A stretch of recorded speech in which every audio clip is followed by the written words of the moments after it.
अस्सलामुअलैकुम viewers. Previous lecture में हमने यहाँ पर इस नोड के अंदर जो डीपोलराइजेशन एंड रीपोलराइजेशन का फिनोमेना है या जो मैकेनिज्म है, इसको हमने डिटेल से पढ़ लिया।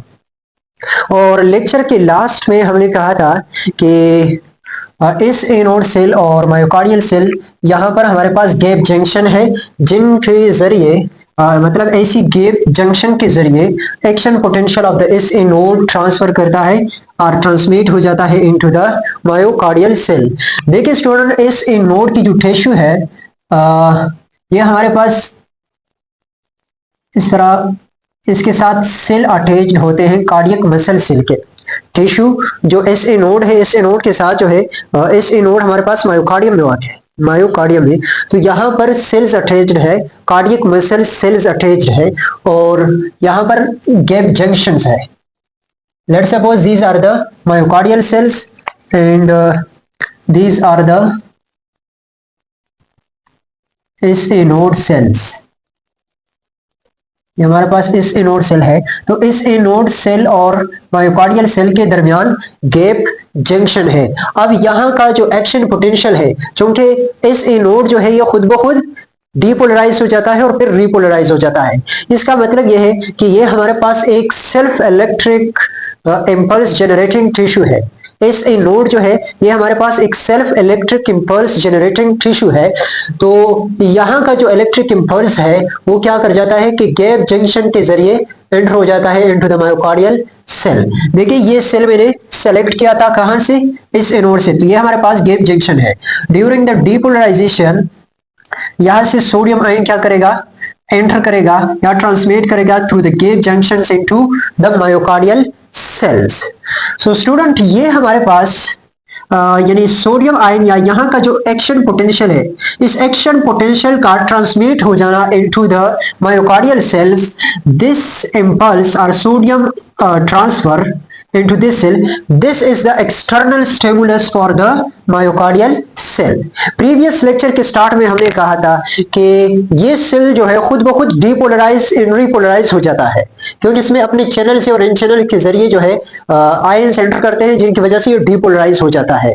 लेकिन ये चैनल्स यहाँ पर भी है, इस जो ये जो सेल है इसमें भी यही चैनल्स है, लेकिन इन चैनल्स के जरिए खुद ब खुद आयन एंटर नहीं हो जाते। इसलिए हम कह सकते हैं कि ये सेल जो है खुद ब खुद डीपोलराइज नहीं हो जाता, बल्कि एक्सटर्नल इंपल्स जो है सॉरी एक्सटर्नल स्टिमुलस के जरिए ये डीपोलराइज हो सकता है।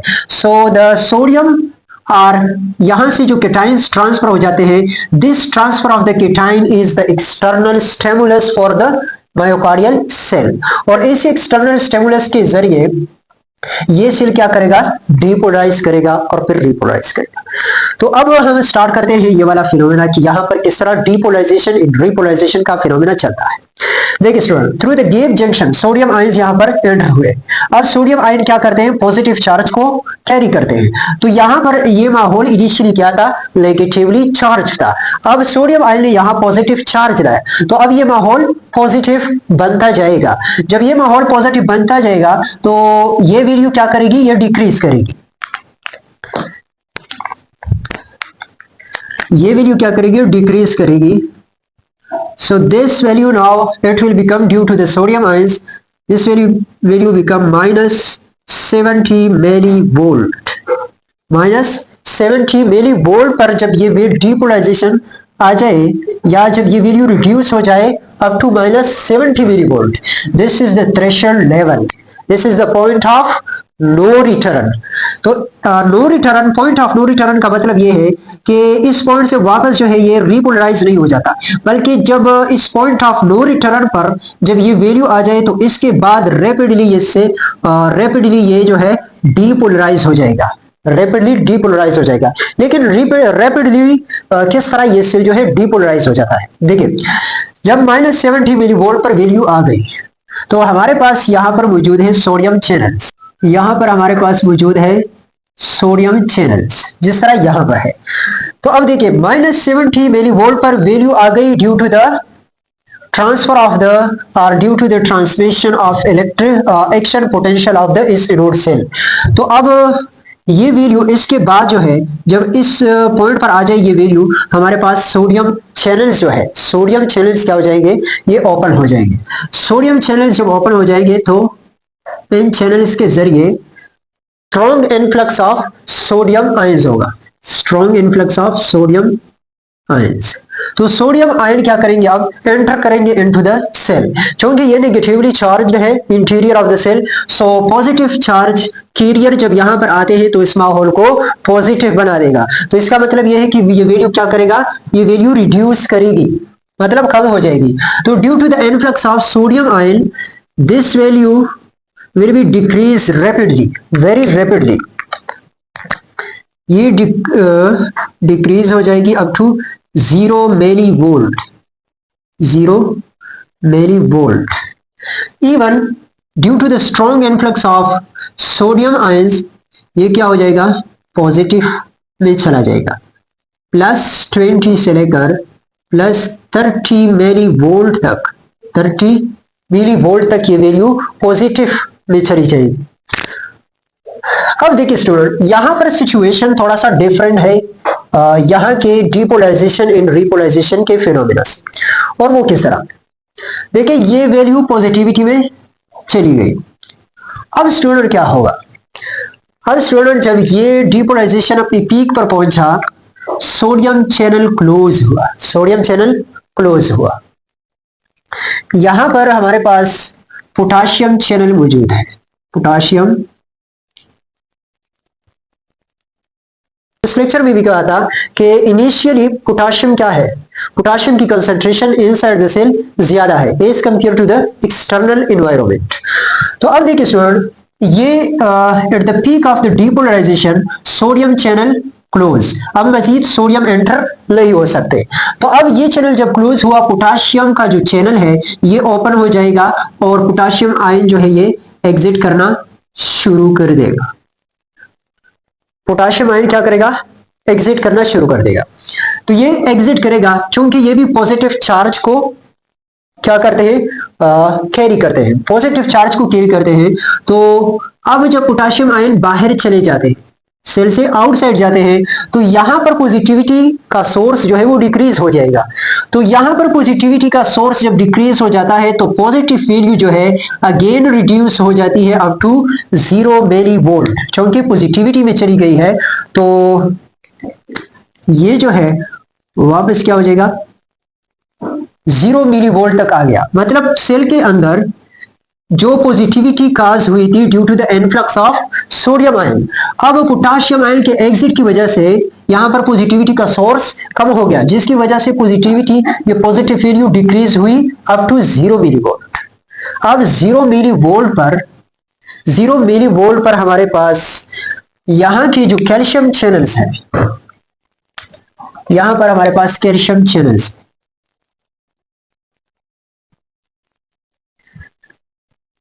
जब वैल्यू डिक्रीज हुई अप टू 0 मिली वोल्ट, तो अब ये जो चैनल है ये ओपन हो जाते हैं और कैल्शियम क्या करते हैं, कैल्शियम एंटर करते हैं into the cell, calcium ion क्या करते हैं, एंटर करते हैं इनटू द सेल।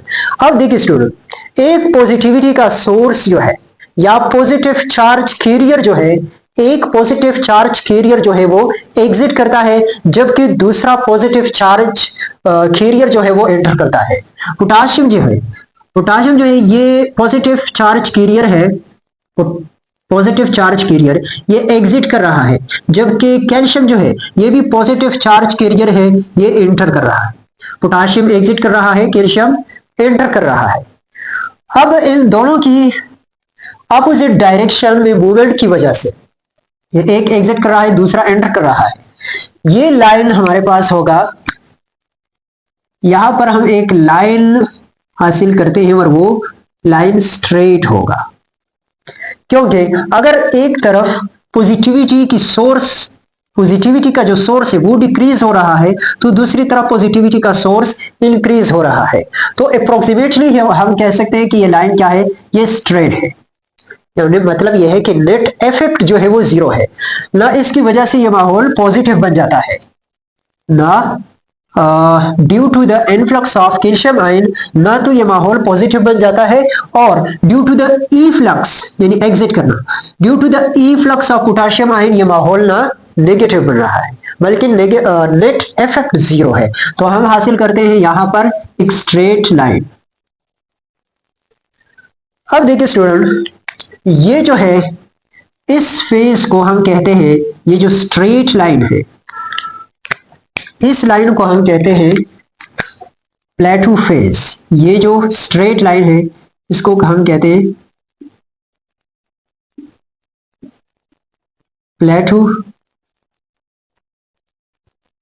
प्लेटू फेज। सतह मुर्तफा मतलब सीधा है, फ्लैट है। तो ये हमारे पास है प्लेटू फेज। और ये वाला जो है ये इसको हम कहते हैं initial repolarisation. Initial repolarisation.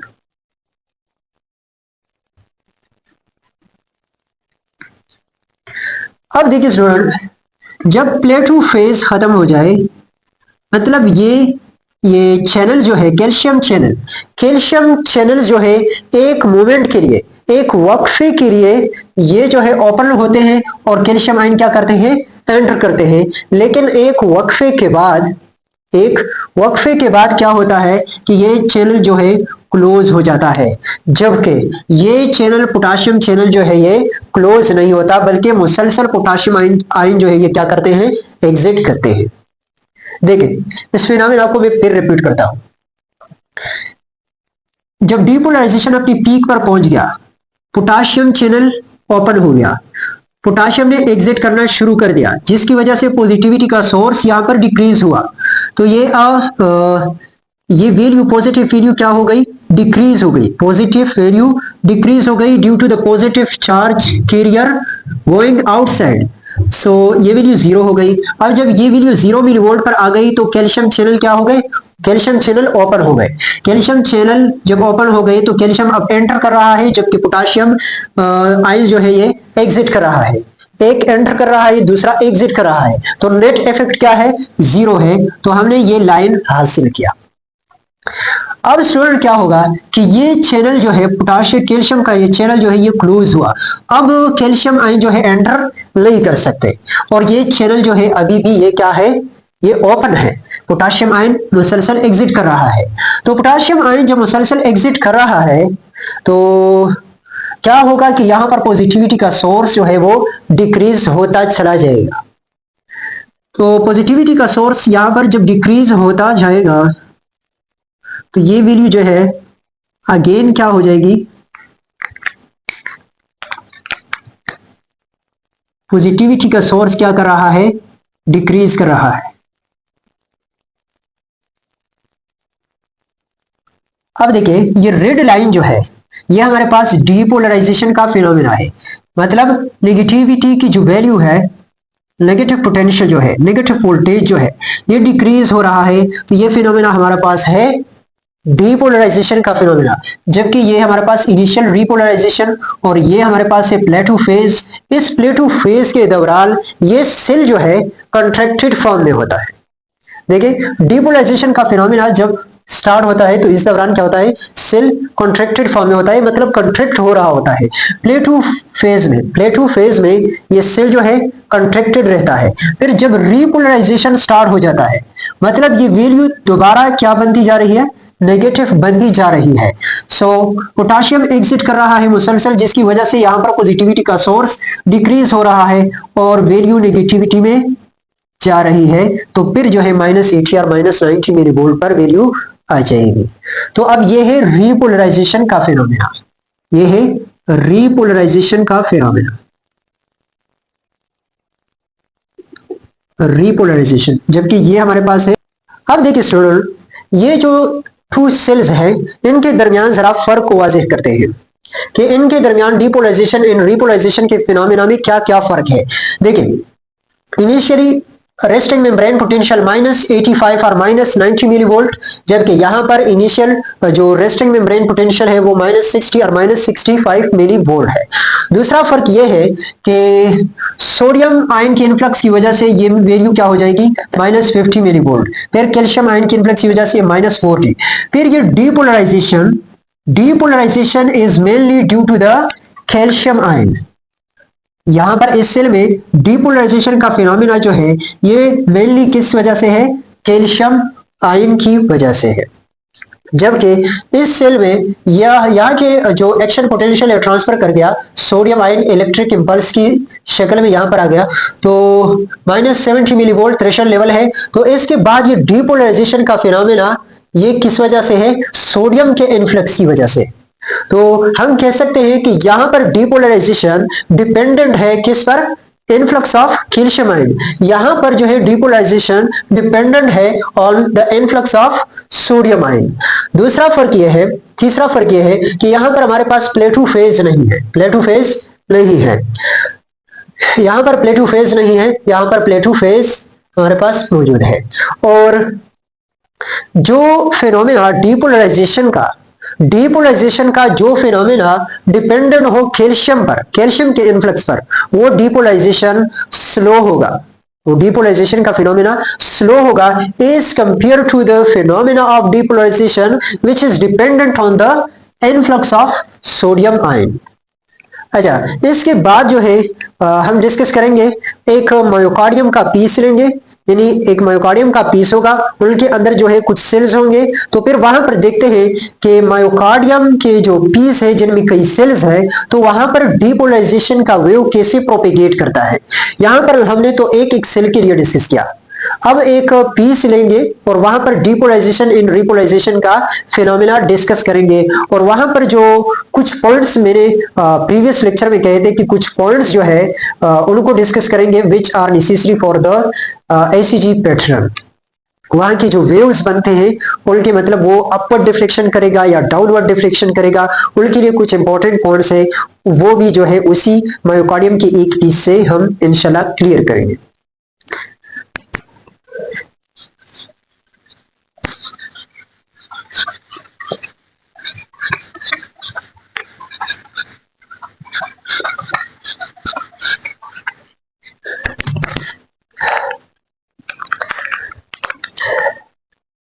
Let's suppose ये हमारे पास है मायोकार्डियम का एक पीस है, मायोकार्डियम का एक पीस है। देखिए स्टूडेंट, ये मायोकार्डियम की बात हम जो करते हैं, मायोकार्डियम जो है ये हार्ट का एक लेयर है जो कि सैंडविच्ड है, यानी दरमियान में है, एपिकार्डियम एंड एंडोकार्डियम के दरमियान में है। और ये मायोकार्डियम जो है, मायोकार्डियम लेयर, ये हमारे पास क्या है, स्पेशलाइज्ड है फॉर द इलेक्ट्रिक कंडक्शन और for the electrical activity of the heart, क्योंकि बहुत सारे ऐसे कंपोनेंट्स जो हार्ट के इलेक्ट्रिकल एक्टिविटी में जो है क्या करते हैं, हेल्प करते हैं, वो सारे जो कंपोनेंट्स है वो इसी मायोकार्डियम में एम्बेडेड है, जैसे कि SA node, AV node and Purkinje fibres वगैरह, ये सब मायोकार्डियम में मौजूद है। अब देखिए स्टूडेंट, ये हमारे पास मायोकार्डियम का एक पीस है। अब इसके अंदर ये हमारे पास है सेल्स, ये कुछ सेल्स है,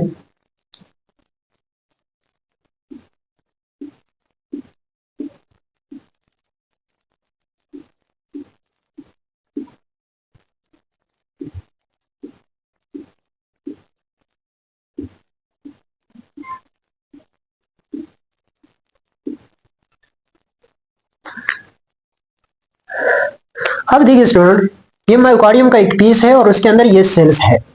अब देखिए इस तरफ से ये स्टिमुलेट कर गया। लेट्स सपोज यहां पर हमारे पास है इस ए नोड के सेल्स है, इस ए नोड की क्या है, सेल्स है। और इस ए नोड सेल्स जो है वो खुद ब खुद क्या हो जाते हैं, डिपोलराइज हो जाते हैं। तो देखिए इनका एक्शन पोटेंशियल जिस तरह हमने जिक्र किया फॉर द टू सेल्स, एक एस एनोड का सेल था और एक मायोकार्डियल सेल था, तो यहां का एक्शन पोटेंशियल क्या करेगा, ट्रांसफर करेगा इनटू दीस सेल्स। इन सेल्स को क्या करेगा, स्टिमुलेट करेगा। जब इनको स्टिमुलेट करेगा तो ये थ्रेशोल्ड लेवल पर जाएगा, फिर डिपोलराइज हो जाएगा due to its own channels, यानी कि जो अपने कैल्शियम चैनल्स है उनकी वजह से ये डीपोलराइज हो जाएगा। अब डीपोलराइजेशन स्टूडेंट, ये हमारे पास एक पॉजिटिव चार्ज का यानी पॉजिटिव करंट फ्लो का एक व्यू है। यानी जब सेल डीपोलराइज हो जाता है तो इसका मतलब यह है कि इंटीरियर ऑफ द सेल यानी इनसाइड जो इंटरनल एनवायरनमेंट है सेल का वो पॉजिटिव बन जाता है। तो देखिए ये सेल पॉजिटिव बन जाएगा, ये पॉजिटिव बन जाएगा ड्यू टू डीपोलराइजेशन। फिर जो है इन सेल्स के दरमियान भी क्या है, गैप जंक्शन है। तो ये पॉजिटिव यानी डीपोलराइजेशन का वेव जो है आगे क्या कर रहा है, प्रोपेगेट कर रहा है। इस तरह फिर ये इनको डीपोलराइज करेगा और फिर जो है ये आगे इस तरह प्रोसीड करेगा। अब देखिए स्टूडेंट, डीपोलराइजेशन जिस डायरेक्शन में डीपोलराइजेशन जिस डायरेक्शन में मूव करता है या डीपोलराइजेशन करंट जिस डायरेक्शन में फ्लो करता है उसी डायरेक्शन में हम उनके लिए वेक्टर ड्रॉ करते हैं। और वेक्टर अगर ये डीपोलराइजेशन ये जो करंट है अगर ये स्ट्रॉन्ग करंट है तो फिर ये वेक्टर भी स्ट्रॉन्ग होगा, यानी मतलब उसका टेल जो है वो लंबा होगा, स्ट्रॉन्ग होगा। और जिस डायरेक्शन में फ्लो करता है उसी डायरेक्शन में उसी जो वेक्टर है उसका हेड होगा। देखिए ये पॉजिटिव करंट फ्लो कर रहा है इस तरफ से, डीपोलराइजेशन का वेव प्रोपेगेट कर रहा है इस तरफ से, तो हम इसके लिए क्या करेंगे, वेक्टर ड्रॉ करेंगे।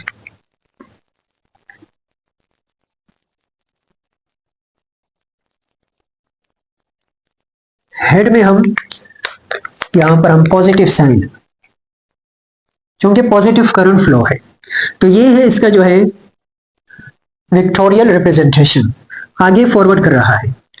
अब देखिए स्टूडेंट यहां पर अगर ये पीस जो है अगर ये थिन है, अगर ये पीस थिन है तो फिर ये डीपोलराइजेशन ये काफी स्ट्रॉन्ग नहीं होगा, तो इसलिए जो है हम क्या करेंगे, वेक्टर को स्मॉल ड्रा करेंगे। और अगर ये पीस जो है ये थिकर है, अगर ये थिकर है तो फिर डीपोलराइजेशन का ये जो करंट है ये स्ट्रॉन्ग होगा और उसके लिए हम वेक्टर को भी बड़ा ड्रा करेंगे। लेट सपोज ये हमारे पास एक थिकर पीस है तो इसका जो वेक्टर है वो भी स्ट्रॉन्ग है। और इसी तरह अगर थिन है, ये एक पीस है और ये है इसके सेल्स,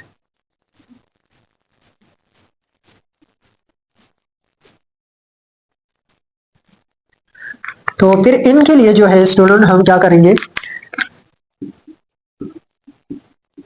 वेक्टर को ड्रॉ करेंगे but the vector will be smaller, vector will be smaller. इसके लिए वेक्टर हमारे पास होगा ये।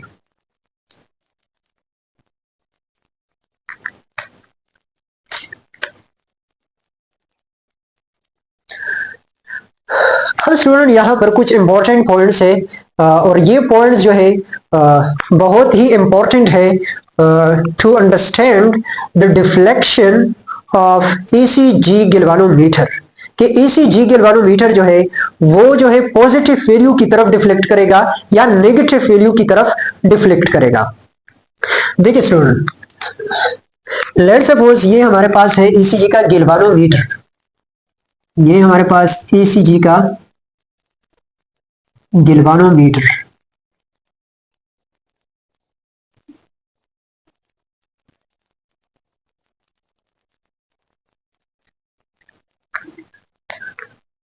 ये है इसका नेगेटिव साइड और ये है इसका पॉजिटिव साइड। अब देखिए स्टूडेंट, यहां से जो इलेक्ट्रोड आता है इसको मैंने कनेक्ट किया यहां पर, और यहां से जो इलेक्ट्रोड आता है, जो इलेक्ट्रोड यहां पर कनेक्ट है मैंने इसको यहां पर कनेक्ट किया। ये है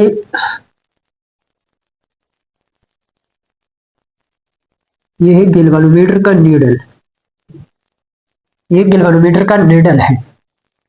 यहां की वैल्यू जो है ये 0 है, यहां पर पॉजिटिव 10, पॉजिटिव 20 एंड पॉजिटिव 30। इस साइड पर जो वैल्यूज है ये क्या है, पॉजिटिव है, जबकि इस साइड पर जो वैल्यूज है वो क्या है, नेगेटिव है। अब देखिए स्टूडेंट, ये हमारे पास है पॉजिटिव इलेक्ट्रोड और ये वाला जो इलेक्ट्रोड है ये हमारे पास है नेगेटिव इलेक्ट्रोड। अब देखिए स्टूडेंट, पॉजिटिव करंट यानी डीपोलराइजेशन का जो प्रोपेगेशन जिस डायरेक्शन में हो तो हम कंसीडर करेंगे कि ये पॉजिटिव करंट फ्लो कर रहा है। तो पॉजिटिव करंट का फ्लो पॉजिटिव इलेक्ट्रोड की तरफ है, तो गैल्वेनोमीटर डिफ्लेक्शन शो करेगा टुवर्ड्स द पॉजिटिव वैल्यू।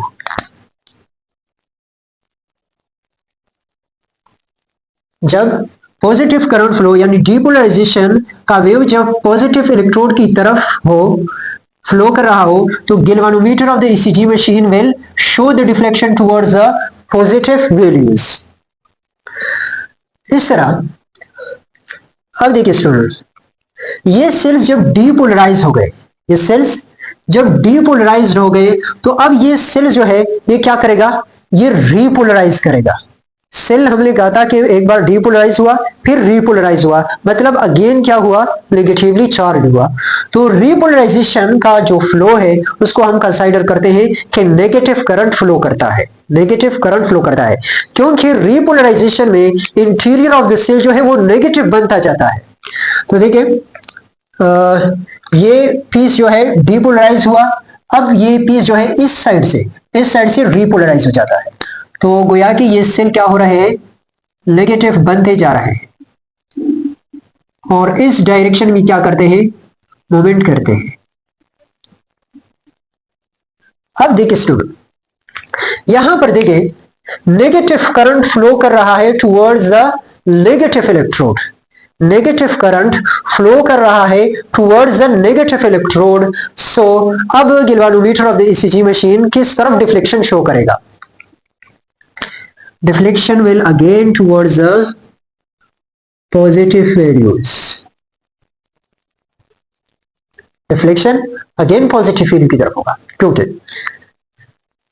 देखिए पॉजिटिव करंट जब फ्लो करता है towards the positive electrode, deflection जो है वो पॉजिटिव वैल्यू की तरफ होगा। इसी तरह अगर नेगेटिव करंट फ्लो करता है टुवर्ड्स द नेगेटिव इलेक्ट्रोड, फिर भी गैल्वेनोमीटर डिफ्लेक्शन शो करेगा टुवर्ड्स द पॉजिटिव वैल्यूज। लेकिन अगर उलट हो तो फिर जो है डिफ्लेक्शन क्या होगा, डिफ्लेक्शन जो है वो नेगेटिव वैल्यू की तरफ होगा। और वो किस तरह, let's suppose this is a myocardium piece और ये है इसके अंदर सेल्स,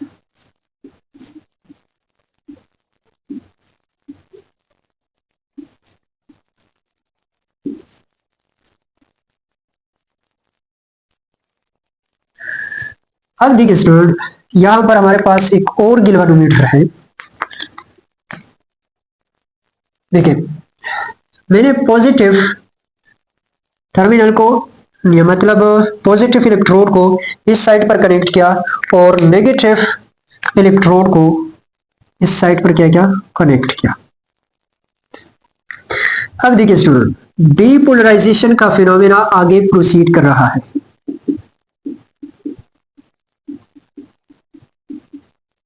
इस तरफ देखो, तो देखिए अब डीपोलराइजेशन का फिनोमेना जो है वो प्रोसीड कर रहा है towards a negative electrode. This is negative electrode, ये जो है ये हमारे पास क्या है, नेगेटिव इलेक्ट्रोड है, और ये क्या है, ये पॉजिटिव इलेक्ट्रोड है।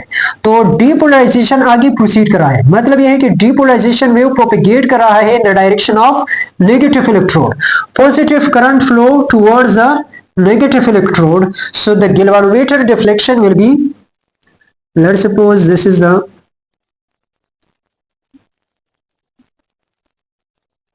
the needle of galvanometer, at this side the value is positive, this is the zero, positive values इस साइड पर है हमारे पास नेगेटिव वैल्यूज। तो अब देखिए पॉजिटिव करंट फ्लो कर रहा है टुवर्ड्स अ नेगेटिव इलेक्ट्रोड और डीपोलराइजेशन प्रोपेगेट कर रहा है in the direction of negative electrode. तो अब गैल्वेनोमीटर जो है ये हमारे पास नेगेटिव वैल्यू की तरफ डिफ्लेक्शन शो करेगा। अब जब ये मतलब ये सेल्स डीपोलराइज्ड हुए, अब ये सेल्स जब पूरे डीपोलराइज्ड हुए तो फिर इस साइड से क्या होंगे कि रीपोलराइज होंगे, and repolarisation means negative current flowing. तो रिपोलराइजेशन का फिनोमेना अब इस तरह से होगा।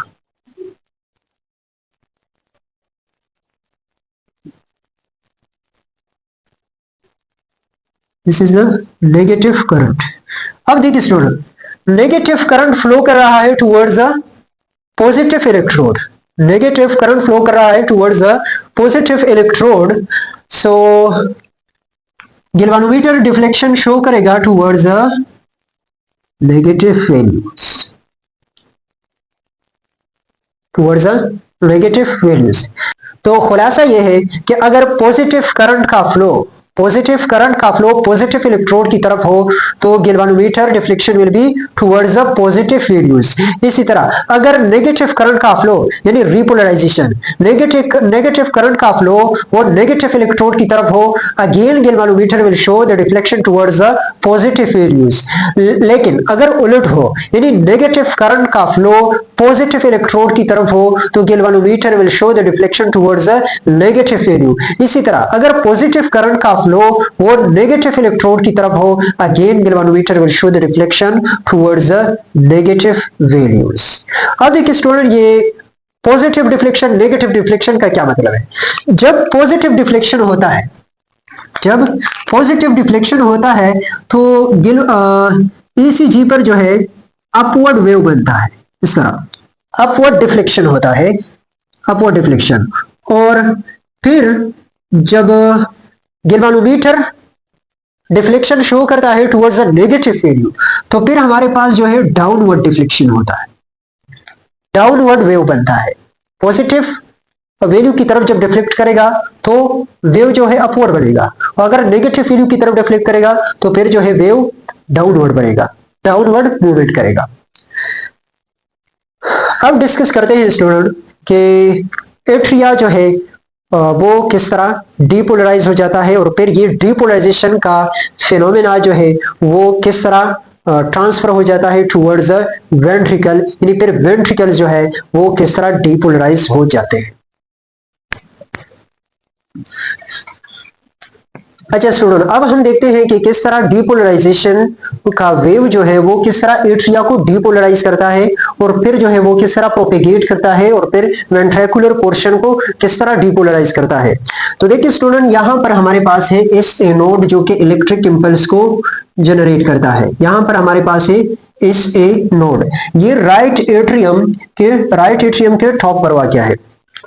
तो देखिए स्टूडेंट, ये जब इलेक्ट्रिक इंपल्स को जनरेट करता है तो फिर ये इलेक्ट्रिक इंपल्स जो है ये आगे प्रोपिगेट करता है, और इसी तरह ये जो एट्रियल पोर्शन है इसको डीपोलराइज करता है, फिर जो है through the AV node ventricular portion को डीपोलराइज करता है। अब देखिए स्टूडेंट, ये इलेक्ट्रिक इंपल्स जनरेट करता है और वो इलेक्ट्रिक इंपल्स जो है प्रोपिगेट करता है टू डायमेंशन में, टू डायरेक्शन में वो इलेक्ट्रिक इंपल्स जो है वो क्या करता है, प्रोपेगेट करता है। एक जो है इस डायरेक्शन में प्रोपेगेट करता है ताकि लेफ्ट एट्रियम को भी क्या करे, उसको भी डिपोलराइज करे, और एक जो है इसका डाउनवर्ड क्या है, डाउनवर्ड प्रोपेगेशन है। तो हम कह सकते हैं कि ये असल में टू डायमेंशन में क्या करते हैं, प्रोपेगेट करते हैं। एक ये वाला डायरेक्शन है और एक जो है ये डाउनवर्ड डायरेक्शन है। ये टू डायमेंशन है for the propagation of electric impulse, और जिस एरिया से इलेक्ट्रिक इंपल्स प्रोपेगेट करेगा वो एरिया जो है डीपोलराइज हो जाएगा। तो देखिए अब इन टू डायमेंशंस को हम एक रिजल्टेंट वेक्टर में तब्दील कर सकते हैं, और वो रिजल्टेंट वेक्टर कुछ इस डायरेक्शन में होगा जिसमें ये वाला कंपोनेंट भी शामिल हो और ये वाला कंपोनेंट भी शामिल हो। तो रिजल्टेंट जो है इसका इस तरह बनता है, इस डायरेक्शन में। अब ये दो कंपोनेंट जो है ये ऑलरेडी इस कंपोनेंट में शामिल है। तो प्रोपेगेशन थ्रू द एट्रिया वो इस डायरेक्शन में है कि डाउनवर्ड भी है, डाउनवर्ड भी है, और इस डायमेंशन में भी है जो कि एट्रिया लेफ्ट एट्रिया को डीपोलराइज करता है। तो देखिए स्टूडेंट, डीपोलराइजेशन का फिनोमेना इस तरह चलता है। एट्रिया की जो सेल्स है, जो मायोकार्डियल सेल्स है यहां पर, वो इस तरह डीपोलराइज हो जाते हैं।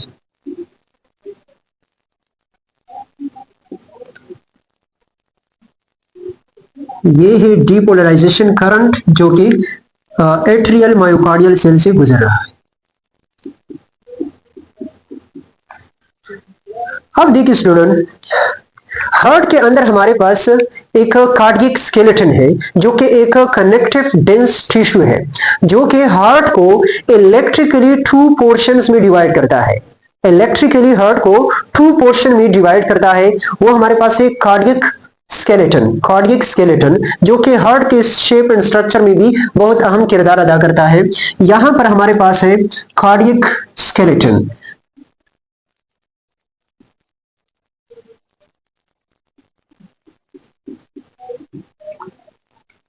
तो देखिए स्टूडेंट, जब ये डीपोलराइजेशन का वेव यहां पर पहुंचता है, यानी डीपोलराइजेशन वेव का जो फ्रंट है जो ही वो कार्डियक स्केलेटन पर आ जाता है तो यहां पर वो वेव का फ्रंट जो है वो डेड हो जाता है। यानी कारण ये जो कनेक्टिव टिश्यू है जो कि फेब्रिस कनेक्टिव टिश्यू है, ये एक इंसुलेटर है। एक इंसुलेटर है जो कि वेंट्रिकुलर एंड एट्रियल पोर्शन के दरमियान है, यानी हार्ट को टू पोर्शन में इलेक्ट्रिकली डिवाइड करता है। तो देखिए स्टूडेंट, जब डीपोलराइजेशन का फ्रंट यहां पर पहुंचता है तो वो डायरेक्टली वेंट्रिकल्स में जो है यहां पर ट्रांसमिट नहीं कर सकता, बल्कि यहां पर हमारे पास सिर्फ एक गेट वे है जिसके जरिए डीपोलराइजेशन का वेव क्या करेगा, प्रोपेगेट करेगा और इस एक गेट के जरिए क्या करेगा, एंटर करेगा इनटू द वेंट्रिकुलर पोर्शन। यहां पर हमारे पास है एवी नोड।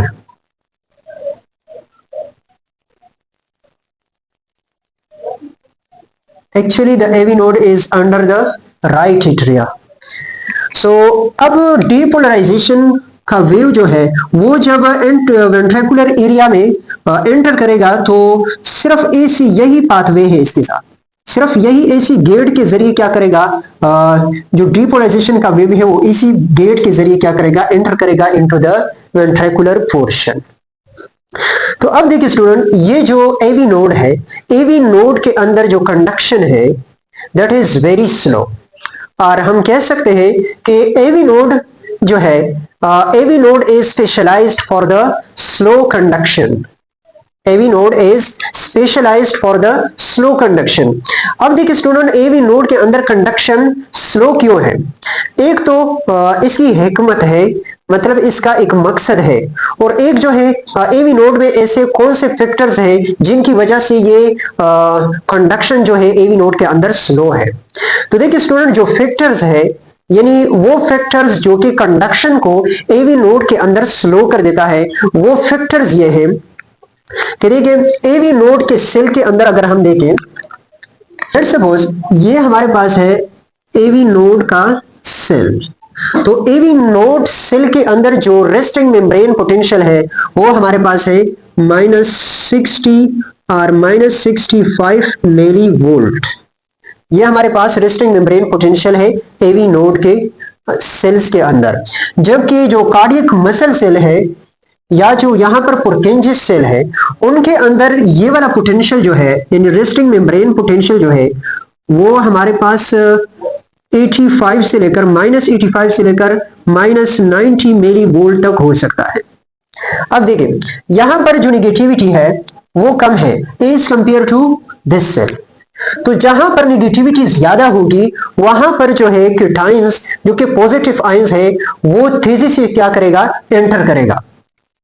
तो यहां पर जो केटाइंस है यानी जो कैल्शियम एंड सोडियम आयंस है वो तेजी से क्या करते हैं, रश करते हैं इनटू द सेल। मतलब ये जल्द क्या करता है, डीपोलराइज हो जाता है। बहुत सुनली जो है ये क्या हो जाता है, डीपोलराइज हो जाता है। जबकि यहां पर जो है निगेटिविटी कम है तो ये इसके मुकाबले में स्लो डीपोलराइज हो जाता है, जिसकी वजह से यहां पर जो इलेक्ट्रिक इवेंट है या जो कंडक्शन है वो स्लो है। दूसरा रीजन वो ये भी है कि एवी नोड के सेल्स जो है वो स्मॉल है। एवी नोड के जो सेल्स है वो स्मॉल है as compare to the cells the cardiac muscle cell. Cardiac muscle cell जो है वो साइज के लिहाज से बड़े हैं। तो एवी नोड से जब इलेक्ट्रिक करंट पास करेगा, तो एवी नोड से जब करंट पास करेगा तो वो ज्यादा मेम्ब्रेन को क्या करेगा, बहुत सारे मेम्ब्रेन से क्या करेगा, पास करेगा, जिनकी वजह से डिपोलराइजेशन का फिनोमिना वो स्लो होगा, यानी स्लो कंडक्शन होगी। और तीसरा रीजन वो ये है कि एवी नोड के जो सेल्स है, एवी नोड के सेल्स की जो अरेंजमेंट है वो परपेंडिकुलर है, यानी जो अरेंजमेंट है वो परपेंडिकुलर है। यानी let's suppose this is the arrangement of the cells and this is the direction of the propagation of depolarization wave. Depolarization का वेव की जो डायरेक्शन है वो ये है, और अरेंजमेंट ऑफ द सेल्स इस तरह है, तो परपेंडिकुलर है। Arrangement of the cells of AV node that is perpendicular to the direction of the propagation of depolarization wave. That's why the conduction is slow in the AV node. और अब student इसका मकसद क्या है? Conduction तो slow है, लेकिन इसका मकसद क्या है, मतलब कुदरत ने इसमें क्या हिकमत रखी है? हिकमत इसमें यह है कि अगर यहां पर एवी नोड न होता और डिपोलराइजेशन का वेव डायरेक्टली एंटर करता इनटू द वेंट्रिकुलर पोर्शन, तो ये हार्ट जो है साइमल्टेनियसली वो क्या करता, बैक वक्त कॉन्ट्रैक्ट करता, बैक वक्त कॉन्ट्रैक्ट करता, जिसकी वजह से बिगाड़ पैदा होता और जो ब्लड है वो रेंडमली जो है पुश हो जाता। अच्छा स्टूडेंट, एवी नोड के अंदर कंडक्शन तो स्लो है, लेकिन इसी स्लो कंडक्शन में कुदरत ने क्या हिकमत रखी है?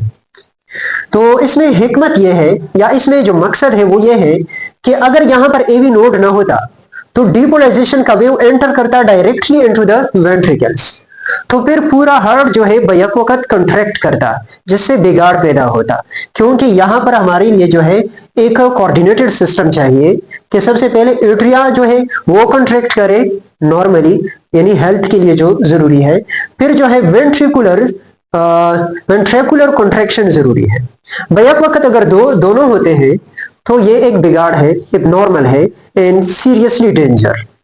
सो इसमें हिकमत यह है कि यहां पर जब कंडक्शन स्लो हो जाता है तो एट्रिया मुकम्मल तौर पर डीपोलराइज हो जाता है, एट्रिया डीपोलराइज हो जाता है, और एट्रिया जब डीपोलराइज हो जाता है तो डीपोलराइजेशन का मतलब यह है कि एट्रिया मुकम्मल डीपोलराइज हुआ। इसका मतलब यह है कि एट्रिया कॉन्ट्रैक्ट कर गया, एट्रिया कॉन्ट्रैक्ट कर गया और ब्लड को पुश किया into the ventricles.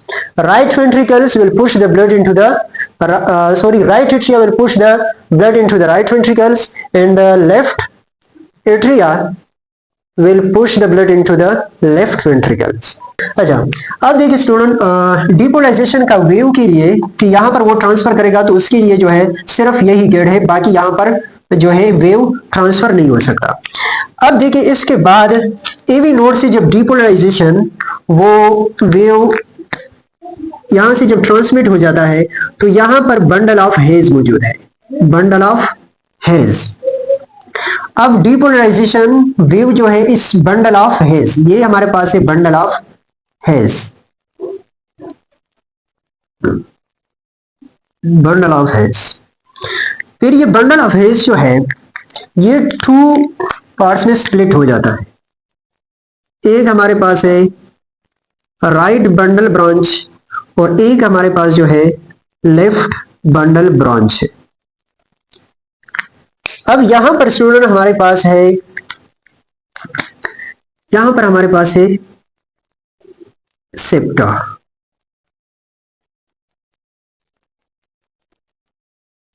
यहां पर हमारे पास एंडर वेंट्रिकुलर सेप्टम है। अब यहां पर स्टूडेंट इस बात को नोट करें कि depolarization wave bundle of His में आ गया। अब left bundle branch and right bundle branch में करंट डिवाइड हुआ, मतलब डिपोलराइजेशन का फिनोमेना अब left bundle branch and right bundle branch में डिवाइड हुआ। अब देखिए ये सेप्टा जो है, सेप्टा किस साइड से डिपोलराइज होगा? सेप्टा जो है ये इस साइड से यानी राइट साइड से डिपोलराइज नहीं हो जाता, बल्कि ये लेफ्ट बंडल ब्रांच जो है इस तरफ से ये सेप्टा डिपोलराइज हो जाता है इस साइड से। So movement of the depolarisation और the direction of the depolarisation will be in this direction, upward, slightly upward. देखिए अगर सेप्टा को मैं यहां पर थोड़ा सा बड़ा दिखा दूं, let's suppose this is the septa. तो देखिए लेफ्ट बंडल ब्रांच की तरफ से ये एट्रिया डीपोलराइज किया जाता है, इस तरफ से करंट नहीं जाता। तो देखिए यहां से इस तरफ से जब सेप्टा डीपोलराइज हो जाता है तो यहां पर डीपोलराइजेशन का करंट वो इस डायरेक्शन में प्रोपेगेट करता है, यानी जो वेक्टर है वो यहां इस तरह बनता है। ये डायरेक्शन है हमारे पास सेप्टा के अंदर डीपोलराइजेशन का। अब स्टूडेंट देखें left bundle branch and right bundle branch के जरिए यहां से पुरकेंजस फाइबर्स निकलते हैं जो कि क्या करते हैं, वेंट्रिकुलर पोर्शन को, जो कि मेजर पोर्शन है, इसको क्या करता है, डीपोलराइज करता है। यानी ये पोर्शन जो है ये left bundle branch and right bundle branch के जरिए ये डीपोलराइज हो जाता है।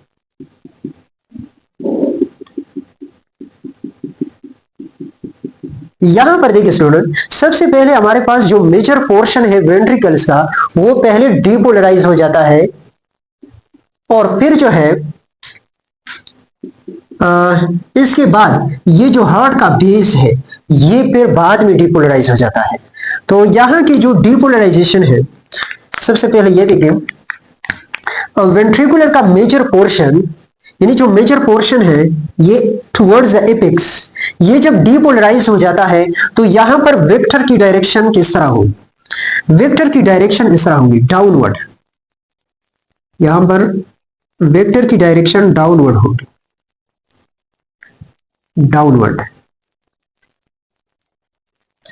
और बेस ये जब डीपोलराइज हो जाते हैं तो यहां पर हमारे पास वेक्टर अपवर्ड डायरेक्शन में होती है, इस तरह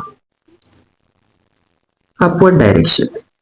तो सबसे पहले क्या होता है कि करंट डीपोलराइजेशन का वेव यहां पर आ गया बंडल ऑफ एज में, फिर left and right bundle branch में, फिर ये सेप्टा जो है ये इस साइड से यानी लेफ्ट साइड से क्या हुआ, डीपोलराइज हुआ। तो डीपोलराइजेशन का वेव जो है वो अपवर्ड क्या कर रहा है, प्रोपोगेट कर रहा है। तो अब देखिए ये जो वेंट्रिकल का जो मेजर पोर्शन है वो डीपोलराइज हो जाता है डाउनवर्ड, यहां से मतलब इस तरफ डाउनवर्ड क्या हो जाता है, डीपोलराइज हो जाता है। जो बेस है हार्ट का जो बेस है ये वाला पोर्शन और ये वाला पोर्शन ये अपवर्ड डायरेक्शन में डीपोलराइज हो जाते हैं। अच्छा स्टूडेंट्स, ये है हमारे पास डीपोलराइजेशन का process in the different parts of the heart. अब रीपोलराइजेशन को देखते हैं। देखिए स्टूडेंट, जब एट्रिया डीपोलराइज हुआ और डीपोलराइजेशन का वेव और करंट ट्रांसमिट कर गया इनटू द वेंट्रिकुलर पोर्शन, तो यहां पर देखिए वेंट्रिकुलर पोर्शन हमारे पास डीपोलराइजेशन के प्रोसेस से गुजर रहा था, जबकि एट्रिया क्या था, एट्रिया रीपोलराइज हो रहा था। जब वेंट्रिकुलर पोर्शन डीपोलराइजेशन के प्रोसेस से गुजर रहा था तो उस वक्त एट्रिया जो है ये हमारे पास रीपोलराइजेशन के प्रोसेस से गुजर रहा था। तो देखिए स्टूडेंट, एट्रिया जो है ये हमारे पास क्या हो चुका है, ये ऑलरेडी रीपोलराइज हो चुका है, ये रीपोलराइज हो चुका है। लेकिन स्टूडेंट, एट्रिया जब रीपोलराइज हो जाता है तो उसका पैटर्न या उसका वेव जो है ईसीजी पैटर्न पर शो नहीं होता। इंशाल्लाह हम नेक्स्ट लेक्चर में ये पढ़ेंगे कि एट्रिया जब रीपोलराइज हो जाता है तो उसका वेव जो है वो प्रोड्यूस नहीं होता, और वो इसलिए नहीं होता कि एट्रिया जब रीपोलराइज हो जाता है तो उस दौरान हमारे पास वेंट्रिकुलर जो कि मेजर पोर्शन है ये हमारे पास डीपोलराइजेशन के प्रोसेस से गुजर रहा होता है। तो यहां के जो डीपोलराइजेशन का फिनोमेना है that is very strong and mask the action of repolarisation. Repolarisation के फिनोमेना को, यानी एट्रिया जब रीपोलराइज हो जाता है तो उसके जो असरात होते हैं तो उनको क्या करते हैं, उनको छुपा देते हैं। तो एट्रिया रीपोलराइज हो जाता है तो उस वक्त हमारे पास वेंट्रिकुलर पोर्शन डीपोलराइजेशन के प्रोसेस से गुजरता है। अब देखिए स्टूडेंट, लेट सपोज हमारे पास एट्रिया वेंट्रिकल जो है वेंट्रिकुलर पोर्शन मुकम्मल तौर पर डीपोलराइज हुआ। अब ये रीपोलराइज कैसे होगा, तो देखिए स्टूडेंट, सबसे पहले जो पार्ट था जो डीपोलराइज हुआ था तो वो हमारे पास क्या था, सेप्टा था, यानी करंट आ गया और सेप्टा जो पार्ट है ये डीपोलराइज हुआ। तो वेक्टर यहां पर इस तरह बन गया, लेफ्ट साइड से डीपोलराइज हुआ। तो देखिए स्टूडेंट, वेंट्रिकुलर पोर्शन के लिए रीपोलराइजेशन के फिनोमिना के लिए हम सिर्फ एक वेक्टर ड्रा करते हैं, एक मेजर वेक्टर जो है वो ड्रॉ करते हैं, और वो इस साइड। अब देखिए student, depolarization of the ventricular portion, ventricular portion के डिपोलराइजेशन के लिए हमने डिफरेंट वेक्टर्स ड्रॉ किए, जबकि रिपोलराइजेशन के लिए सिर्फ एक वेक्टर ड्रॉ करते। और इसकी वजह यह है कि रिपोलराइजेशन का जो प्रोसेस है वो स्लो है, रिपोलराइजेशन का प्रोसेस स्लो है। तो रिपोलराइजेशन के प्रोसेस से जब सिप्टा गुजर रहा हो, मतलब सिप्टा का रिपोलराइजेशन प्रोसेस स्टार्ट हुआ, तो अभी तक ये मुकम्मल तौर पर रिपोलराइज नहीं हुआ कि यहां पर भी रिपोलराइजेशन का फिनोमेना स्टार्ट हुआ इन द मेजर पोर्शन और in the major parts of the ventricles. तो फिर ये भी हमारे पास अभी तक कंप्लीट रिपोलराइज नहीं हुए थे कि बेस भी रिपोलराइज होना शुरू कर दिया। तो रिपोलराइजेशन के डिफरेंट पार्ट्स में जो रिपोलराइजेशन का फिनोमेना है वो कंबाइनली एक वेक्टर प्रोड्यूस करता है। मतलब उनके वेक्टर्स तो डिफरेंट होते हैं, लेकिन हम उनका रिजल्टेंट निकलते हैं कि एक ही वेक्टर प्रोड्यूस हुआ इन द अपवर्ड डायरेक्शन। तो ये पार्ट्स जो है इस तरह नहीं होते कि सबसे पहले जो है सेप्टा रिपोलराइज हो जाए, फिर ये जो वेंट्रिकुलर का मेजर पोर्शन है फिर ये रिपोलराइज हो जाता है और फिर ये, बल्कि हाँ ये पहले स्टार्ट हो जाता है, लेकिन ये प्रोसेस स्लो है, ये प्रोसेस स्लो है। तो इनका रिपोलराइजेशन का प्रोसेस अभी कंप्लीट नहीं हुआ कि ये भी रिपोलराइजेशन इसने भी स्टार्ट किया, और ये जो पार्ट्स है इसने भी रिपोलराइजेशन का प्रोसेस स्टार्ट किया। तो कंबाइनली एक ही इफेक्ट को प्रोड्यूस करते हैं, जिसको हम एक ही वेक्टर से रिप्रेजेंट करते हैं। तो इंशाल्लाह नेक्स्ट लेक्चर में हम इसी डायग्राम को और इन्हीं electrical events in the different parts of the earth कि ये किस तरह ईसीजी पैटर्न को प्रोड्यूस करते हैं, कहां कहां पर वेव बनता है और कहां कहां पर जो है लाइन जो है वो आइसो इलेक्ट्रिक लाइन होता है, और कहां पर वेव जो है वो अपवर्ड होगा, कहां पर वेव जो है वो डाउनवर्ड होगा। इंशाल्लाह इसको पढ़ेंगे नेक्स्ट लेक्चर में। तब तक के लिए अल्लाह हाफिज, अस्सलामु अलैकुम।